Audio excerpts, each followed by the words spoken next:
Friends, இன்னைக்கு நம்ம என்ன செய்ய போறோம்னா தக்காளி சாதம் செய்ய போறோம். அதுக்கு மம்மி கிட்ட வந்து கேட்கலாம் என்னென்ன வச்சிருக்கீங்க செய்யறதுக்கு அப்படின்னு. ஓகேவா? முதல்ல வந்து அடுப்பு பற்ற வச்சுக்கிறோம். குக்கர் வச்சிடறோம். இது ஒரு 1 கிலோ வேகக்கூடிய குக்கர் வச்சிடறோம். அதுக்கு முன்னாடி தேவையான பொருள் பார்த்துடலாம். எண்ணெய் எப்பயும் நம்ம வீட்டுக்கு யூஸ் பண்ணுற எண்ணெய் தான். ஃபஸ்ட்டு பட்டை லவங்கம் போடணும். ஏலக்காய் இருந்தால் போட்டுக்கலாம், 2 போடலாம். இது இஞ்சி பூண்டு பேஸ்ட்டு, வெங்காயம், பெரிய வெங்காயம் கட் பண்ணி வச்சுருக்கோம் நீல வாக்கில், ஒரு 5 பச்சை மிளகா பழுத்துருச்சு, ஆனால் இது வந்து இதுதான் அப்படியே போட்டுக்க வேண்டியது தான். அப்புறம் கருவேப்பிலை, கொத்தமல்லி, புதினா இருந்தால் போட்டுக்கலாம். அப்புறம் மீல் மேக்கர் ஊற வச்சு வச்சுருக்கிறேன், பெரிய மீல் மேக்கர். சின்னதும் இருக்குது, உங்களுக்கு எது விருப்பமோ அது போட்டுக்கலாம். ருத்ரேஷுக்கு வந்து பெருசு தான் பிடிக்கும், அதனால் அதை நான் போட்டிருக்கேன். அரிசி வந்து பார்த்தீங்கன்னா 1.5 உலக்கு, இந்த சின்ன உலகுல 1.5 உலக்கு போட்டிருக்கேன். 1.5க்கு நம்ம 3 தண்ணி ஊற்றினா சரியா போயிடும். இப்போ வாங்க எப்படி செய்யறதுன்னு பார்க்கலாம். ஃபர்ஸ்ட் நமக்கு தேவையான அளவு எண்ணெய் ஊற்றிக்கலாம்.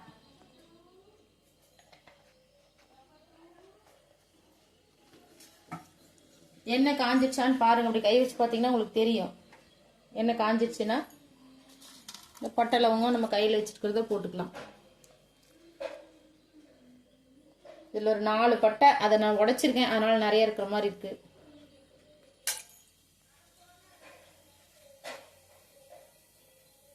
பட்டை லவங்கம் போட்டாச்சு. இந்த பேஸ்ட் வந்து நம்ம எப்பயும் கை வச்சு எடுக்க முடியாது, அதனால நான் எப்பயுமே ஸ்பூன் யூஸ் பண்ணி அப்படியே போட்டுக்கிறது தான். தெரிக்கும், பார்த்து பக்கமாக போடுங்க.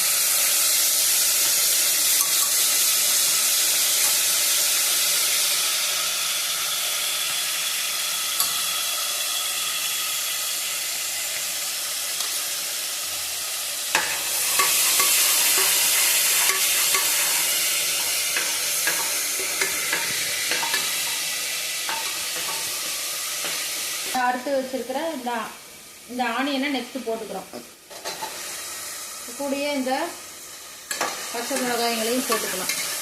போட்டு ஒரு 2 நிமிஷம் வதக்கலாம். அப்புறம் இந்த கருவேப்பிலையை அதில் போட்டுக்கோங்க. இதில் திடீர்னு செய்யக்கூடிய ஒரு தக்காளி சாதம். இதில் முக்கியமான ஐட்டம் தக்காளி. நம்மக்கிட்ட எவ்வளோ இருக்கோ அவ்வளோ. இப்போ வர தக்காளி எல்லாம் நம்மளுக்கு வந்து வணங்குறதே கிடையாது, அதனால் நான் மிக்சியில் போட்டு 2 திருப்பி வச்சுக்கிறது, ஈஸியாக வணங்கிடுங்கிறதுக்காக. உடனடியாக சீக்கிரமாக நம்ம வந்து செஞ்சிடலாம். இது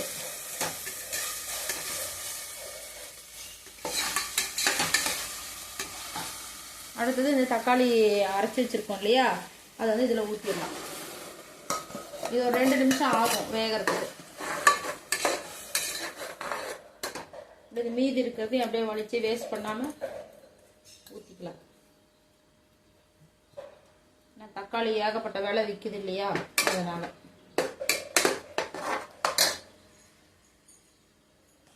கல்லுப்பு தேவையான அளவு நம்ம இதிலே போட்டுக்கலாம். கூடயே வந்து அஞ்சரை பொடியில் வச்சுருக்கோம் நம்ம மஞ்சத்தூள், தேவையான அளவு மஞ்சத்தூள் போட்டுக்கோங்க.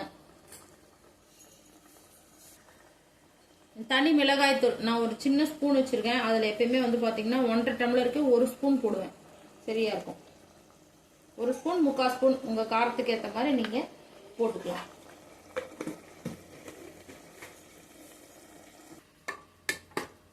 போட்டு நல்லா மிக்ஸ் பண்ணி விட்டுருங்க. ஒரு 2 நிமிஷம் நல்லா வணங்கட்டும்.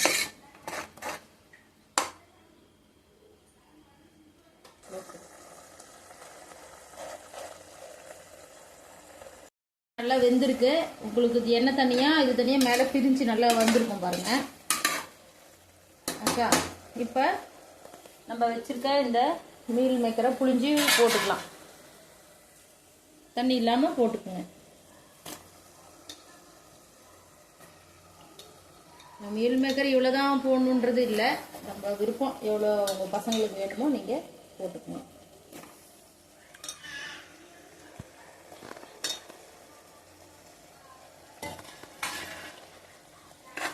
மீல் மேக்கர் போட்டிங்கன்னா குழந்தைங்களுக்கு பிடிக்கும், அவங்களுக்கு நல்லாயிருக்கும். ஒரு சிலர் சாப்பிட்றதில்ல பெரியவங்க. நம்ம செய்கிறதே வந்து வீட்டில் இருக்கிற பிள்ளைங்களுக்காக தான், அதனால் நம்ம இது இல்லாமல் செய்கிறதில்ல. ஒரு 2 நிமிஷம் அப்படியே விடுங்க. அவ்வளோதான். இதுக்கு இன்னும் நம்ம வந்து கலர் வந்து போடல. நம்மக்கிட்ட நம்ம ரெகுலராக ஒரு 3 கலர் நம்ம வச்சுருப்போம். டார்க்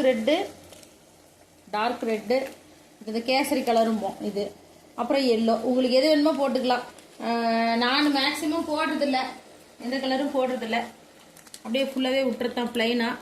இருந்தாலும் இன்றைக்கி கொஞ்சம் ஒரு வீடியோ எடுக்கிறதுனால ஒரு கலர் கொஞ்சமாக போடலான்ட்டு ஒரு ஐடியா. கொஞ்சமாக போட்டு இந்த ரெட்டு கொஞ்சமாக ஒரு 1.5 சிட்டிக்கு அளவு போட்டு கொஞ்சம் தண்ணி அதில் விட்டிங்கன்னா அது அப்படியே கலந்துரும். அப்படியே இதில் விட்டு ஒரு கிளறிக்கணும். மீல் மேக்கர்லாம் ஒரு 2 செகண்டில் வெந்துடும் உங்களுக்கு. இது ரொம்ப நேரம்லாம் இல்லை, சும்மா அப்படி கலரி 2 அப்படியே பிரட்டினீங்கன்னா போதும். அது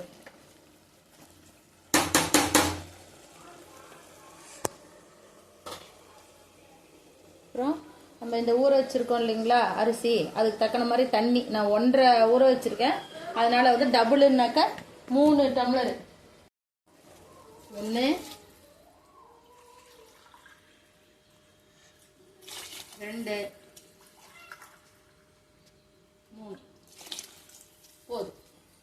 நீங்கள் இப்போ வந்து டேஸ்ட் பார்த்துக்கோங்க, அது ஓகேவா, உங்களுக்கு இந்த உப்பு காரம்லாம் ஓகேவா அப்படின்னு ஒன்ஸ் நீங்கள் பார்த்துக்கோங்க. அரிசி போட்டிங்கன்னா கொஞ்சம் கம்மியாகும். ஸோ அதனால் ஒரு புளி ஜாஸ்தியாக இருந்தால் உங்களுக்கு சரியாக போயிடும். போட்டு பாருங்கள். கொஞ்சம் உப்பு கம்மியாக இருக்கிற மாதிரி இருக்குது, நான் லைட்டாக போடுறேன். அவ்வளோதான்.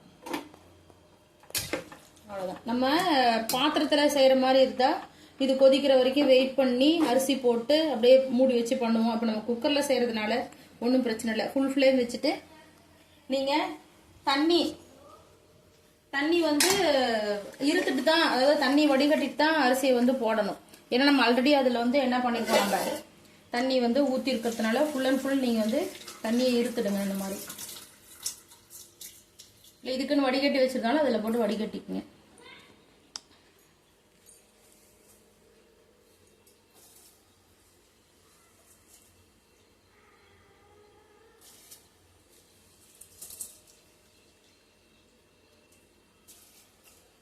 தண்ணி அதிகமாக இருந்ததுன்னா அப்புறம் சாதம் வந்து ரொம்ப குழஞ்சி போயிடும்.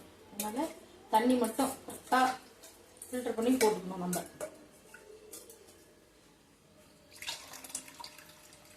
இல்லை என்டையராக வடிகட்டி போட்டுக்கணும்.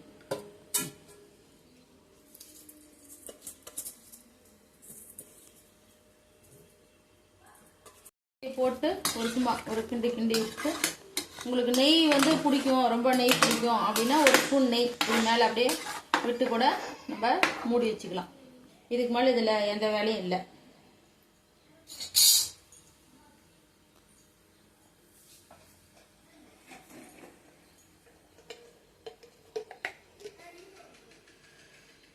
நெய்யை சும்மா லைட்டாக இப்படி போட்டு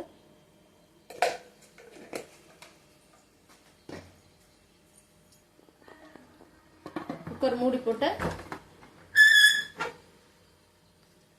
வெயிட் வந்து போட்டு விட்டுருங்க. ஃபஸ்ட்டு ஒரு விசில் வந்தால் போதும், 2வது விசில் வரும்போது ஆஃப் பண்ணிடலாம், சரியாக போயிடும். நான் எப்பயுமே வெயிட் வந்து பார்த்தீங்கன்னா இந்த மாதிரி ஒரு கப்பில் போட்டு வச்சுப்பேன்.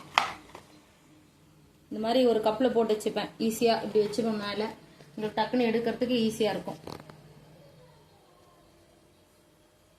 சாப்பிட்டதுக்கு அப்புறம் ரிவ்யூ பார்த்துடலாம் ஃப்ரெண்ட்ஸ். இப்போ